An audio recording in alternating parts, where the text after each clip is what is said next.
ಭಾರತ ಹಲವಾರು ನಾಯಕರುಗಳನ್ನ ರಾಜಕಾರಣಿಗಳನ್ನ ಕಂಡಿದ. ಆದ್ರೆ ಪೊಲೀಸರನ್ನೇ ನಡುಗಿಸಿದ, ಅಂಡರ್ವರ್ಲ್ಡ್ ಡಾನ್ಗಳಿಗೆ ದಿಗಿಲೆಬ್ಬಿಸಿದ, ಸರ್ಕಾರವೇ ಭಯಪಡುವ ಮಟ್ಟಿಗೆ ಸದ್ದು ಮಾಡಿದ್ದ ಹೆಸರಂದ್ರೆ ಬಾಳಾಸಾಹೇಬ್ ಠಾಕ್ರೆ. ಒಂದು ಕಾಲದಲ್ಲಿ ಕಂಪ್ಲೀಟ್ ಮಹಾರಾಷ್ಟ್ರದಲ್ಲಿ ಠಾಕ್ರೆ ಸಾಹೇಬರ ಆಜ್ಞೆ ಇಲ್ಲದೆ ಒಂದು ಹುಲ್ಲುಕಡ್ಡಿ ಸಹ ಅಲುಗಾಡ್ತಿರ್ಲಿಲ್ಲ. ಹಿಂದೂಗಳಿಗೆ ಅನ್ಯಾಯವಾದಾಗ ಅದರ ವಿರುದ್ಧ ಪ್ರಪ್ರಥಮವಾಗಿ ದನಿಯೆತ್ತಿ ಹೋರಾಡುವವರಲ್ಲಿ ಅವರು ಮೊದಲಿಗರು. ಅಧಿಕಾರವೇ ಇಲ್ಲದಿದ್ರೂ ಅವರ ಒಂದು ಮಾತಿಗಾಗಿ ಜನಸಾಗರ ನೆರೆದಿರ್ತಿತ್ತು. ಛತ್ರಪತಿ ಶಿವಾಜಿ ನಂತರ ಮಹಾರಾಷ್ಟ್ರ ಜನ ಅತಿ ಹೆಚ್ಚು ಇಷ್ಟಪಟ್ಟ ನಾಯಕ ಅನ್ನಿಸಿಕೊಂಡಿದ್ದ ಠಾಕ್ರೆಯ ಕಥೆಯನ್ನ ನಾನು ನಿಮಗಾಗಿ ಹೇಳ್ತಾ ಇದ್ದೀನಿ. ಚಾನೆಲ್ಗೆ ಸಬ್ಸ್ಕ್ರೈಬ್ ಆಗಿ ಬೆಲ್ ಐಕಾನ್ ಕ್ಲಿಕ್ ಮಾಡಿ ನನ್ನನ್ನ ಪ್ರೋತ್ಸಾಹಿಸಿ. ಬಾಳಾಸಾಹೇಬ್ 23 ಜನವರಿ 1926ರಂದು ಪುಣೆ ಜಿಲ್ಲೆಯಲ್ಲಿ ಜನಿಸಿದ್ರು. ತಂದೆ ಕೇಶವ್ ಸೀತಾರಾಮ್ ಠಾಕ್ರೆ ಲೇಖಕ ಮತ್ತು ಹೋರಾಟಗಾರರಾಗಿದ್ರು. ಸಂಯುಕ್ತ ಮಹಾರಾಷ್ಟ್ರ ಆಂದೋಲನದಲ್ಲಿ ಹೋರಾಡಿದ ಕೇಶವ್ ಠಾಕ್ರೆ ಒಬ್ಬ ಕಾರ್ಟೂನಿಸ್ಟ್ ಆಗಿದ್ರು.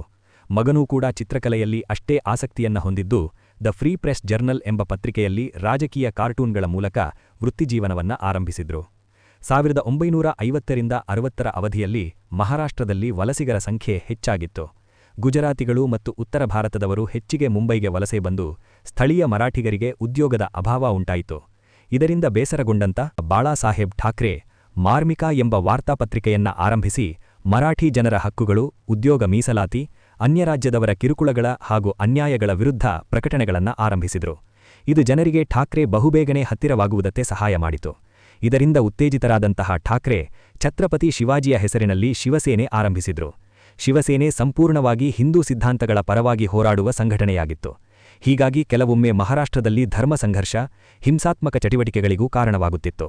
ಹೀಗಾಗಿ 1969ರಲ್ಲಿ ಬಾಳಾಸಾಹೇಬ್ರನ್ನ ಜೈಲಿಗೆ ಸಹ ಹಾಕಲಾಗಿತ್ತು. ಭಾರತ ತುರ್ತು ಪರಿಸ್ಥಿತಿಯನ್ನ ಎದುರಿಸುತ್ತಿದ್ದ ಸಂದರ್ಭದಲ್ಲಿ ಇಂದಿರಾ ಗಾಂಧಿಯವರು ವಿರೋಧ ಪಕ್ಷದ ನಾಯಕರುಗಳನ್ನ ಜೈಲಿಗೆ ಹಾಕಿಸಿದ ವಿಚಾರ ನಾನು ಇಂದಿನ ವಿಡಿಯೋದಲ್ಲಿ ಹೇಳಿದ್ದೆ. ಅಂಥ ನಾಯಕರುಗಳಲ್ಲಿ ಬಾಳಾಸಾಹೇಬ್ರು ಕೂಡ ಒಬ್ಬರಾಗಿದ್ರು. ಆದರೆ ಠಾಕ್ರೆ ದಿನದಿಂದ ದಿನಕ್ಕೆ ಮಹಾರಾಷ್ಟ್ರದಲ್ಲಿ ಗಟ್ಟಿಯಾಗಿ ನಿಂತುಕೊಂಡ್ರು. ಒಂದು ರೀತಿ ಡಾನ್ ಶೈಲಿಯ ರಾಜಕಾರಣವನ್ನ ಆರಂಭಿಸಿದ್ರು. ಇದರಿಂದಾಗಿ ಜನ ಅಂದಿನ ಮುಂಬೈನಲ್ಲಿ ನಡೀತಿಂತ ಅಂಡರ್ವರ್ಲ್ಡ್ ಚಟುವಟಿಕೆಗಳಿಂದ ತೊಂದರೆಯಾದ್ರೆ ಪೊಲೀಸರ ಬಳಿಗೆ ಹೋಗುವುದಕ್ಕಿಂತ ಬಾಳಾಸಾಹೇಬ್ರ ಮನೆಯಾದ ಮಾತೋಶ್ರೀಗೆ ಬರುತ್ತಿದ್ರು. ಹೀಗಾಗಿ ನಿಧಾನವಾಗಿ ಅಂಡರ್ವರ್ಲ್ಡ್ನ ಮೇಲೆ ಠಾಕ್ರೆ ಹಿಡಿತವನ್ನ ಸಾಧಿಸಿದ್ರು. 1990ರಲ್ಲಿ ಕಾಶ್ಮೀರಿ ಪಂಡಿತರ ಮೇಲೆ ನಡೆಯುತ್ತಿದ್ದಂತಹ ದೌರ್ಜನ್ಯವನ್ನ ವಿರೋಧಿಸಿ ಸರ್ಕಾರಕ್ಕೆ ಒತ್ತಡವನ್ನೇರಿ ತೀವ್ರ ಪ್ರತಿಭಟನೆ ಮಾಡಿದ್ರು. ಮುಸ್ಲಿಂ ಸಮುದಾಯವನ್ನ ತೀವ್ರವಾಗಿ ವಿರೋಧಿಸಿದ್ರು. ಹಿಂದೂ ಪಂಡಿತರ ರಕ್ಷಣೆ ಮತ್ತು ಅವರ ಹಕ್ಕುಗಳಿಗಾಗಿ ಪತ್ರಿಕೆಗಳ ಮೂಲಕ ಜಾಗೃತಿ ಮೂಡಿಸಿದ್ರು. 1991ರಲ್ಲಿ ಭಾರತ ಮತ್ತು ಪಾಕಿಸ್ತಾನದ ನಡುವೆ ಮುಂಬೈನ ವಾಂಖೇಡೆ ಸ್ಟೇಡಿಯಂನಲ್ಲಿ ಪಂದ್ಯವೊಂದು ನಡೆಯಬೇಕಾಗಿತ್ತು.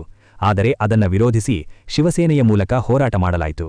ಅದರ ನಡುವೆಯೂ ಅಂದಿನ ಸರ್ಕಾರ ಮ್ಯಾಚ್ ನಡೆಸುವುದಕ್ಕೆ ಪ್ರಯತ್ನ ಮಾಡಿದಾಗ ಶಿವಸೇನೆಯ ಸೈನಿಕರು ಅಂದರೆ ಕಾರ್ಯಕರ್ತರು ಸ್ಟೇಡಿಯಂನಲ್ಲಿದ್ದ ಪಿಚ್ಚನ್ನ ಅಗಿದು ಸಂಪೂರ್ಣವಾಗಿ ನಾಶ ಮಾಡಿದ್ರು. ಹೀಗಾಗಿ ಪಂದ್ಯ ರದ್ದಾಯಿತು. ಇಂದಿನವರೆಗೂ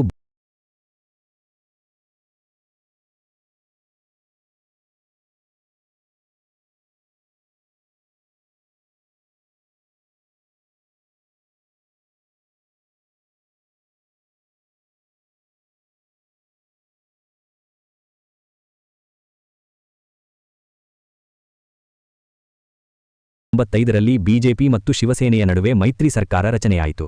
ಆಗ ಮುಖ್ಯಮಂತ್ರಿ ಅವಕಾಶವನ್ನ ಮನೋಹರ್ ಜೋಶಿ ಅವರಿಗೆ ಬಿಟ್ಟುಕೊಟ್ಟಿದ್ರು. ಆದರೆ ಜೋಶಿ ಕೇವಲ ರಿಮೋಟ್ ಮಾತ್ರ ಆಗಿದ್ರು. ಸಂಪೂರ್ಣ ಸರ್ಕಾರವನ್ನ ಕಂಟ್ರೋಲ್ ಮಾಡುತ್ತಿದ್ದದ್ದು ಇದೇ ಬಾಳಾಸಾಹೇಬ್ರೇ ಎನ್ನುವಂತ ಮಾತುಗಳಿವೆ. ನವೆಂಬರ್ 17, 2012ರಲ್ಲಿ ಹೃದಯಾಘಾತದಿಂದ ನಿಧನರಾದಂತಹ ಠಾಕ್ರೆಯವರ ಅಂತಿಮ ಸಂಸ್ಕಾರಕ್ಕೆ ಸಂಪೂರ್ಣ ಮುಂಬೈ ಜನಜಾತ್ರೆಯಾಗಿಬಿಡ್ತು. ಮಹಾರಾಷ್ಟ್ರದಲ್ಲಿ ಎಂದೆಂದೂ ಕೇಳಿಕೇಳಂದಿರದಷ್ಟು ಅಂದರೆ 3 ಕೋಟಿಗೂ ಅಧಿಕ ಜನ ಠಾಕ್ರೆಯ ಶವ ಸಂಸ್ಕಾರದಲ್ಲಿ ಭಾಗಿಯಾಗಿದ್ರು. ಸ್ನೇಹಿತರೆ, ಇಲ್ಲಿ ರಾಜಕೀಯ ದ್ವೇಷವನ್ನೋ ಅಥವಾ ಧರ್ಮ ವಿರೋಧಿ ಕೃತ್ಯವನ್ನೋ ಪ್ರೋತ್ಸಾಹಿಸುವ ಉದ್ದೇಶದಿಂದ ಈ ವಿಡಿಯೋ ಮಾಡಿಲ್ಲ. ಬಾಳಾಸಾಹೇಬರ ಧೈರ್ಯ, ನಿರ್ಧಾರಶೀಲತೆ, ತನ್ನ ರಾಜ್ಯಕ್ಕಾಗಿ ಮುಡುಪಿಟ್ಟ ಜೀವನ, ತನ್ನ ಜನರ ಬಗೆಗಿನ ಕಾಳಜಿ ಬಗ್ಗೆ ಹೇಳುವ ಉದ್ದೇಶದಿಂದ ಈ ವಿಡಿಯೋ ಮಾಡಲಾಗಿದೆ. ಈ ವಿಷಯದ ಬಗ್ಗೆ ನಿಮ್ಮ ಅಭಿಪ್ರಾಯವನ್ನ ಕಮೆಂಟ್ನಲ್ಲಿ ಹಂಚಿಕೊಳ್ಳಬಹುದು. ವಿಡಿಯೋಗೆ ಲೈಕ್ ನೀಡಿ, ನಿಮ್ಮ ಸ್ನೇಹಿತರಿಗೂ ಶೇರ್ ಮಾಡಿ, ಸಬ್ಸ್ಕ್ರೈಬ್ ಆಗೋದನ್ನ ಮರೆಯಬೇಡಿ.